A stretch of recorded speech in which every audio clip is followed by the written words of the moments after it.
In front of me is Nokia 2616, and today I would like to show you how you can set up screen lock. Begin by accessing menu and scrolling down to find settings. Then enter them and pick security. Following that, select keyguard, and in order to switch on or off automatic one, select automatic keyguard and pick one of those options. To set up screen lock though, you need to select security code and create your new security code.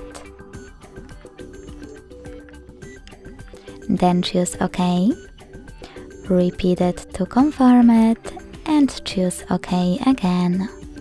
So when I go back, block my device, then switch it back on, I can see that security code is now required.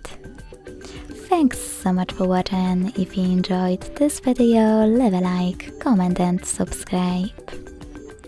Bye!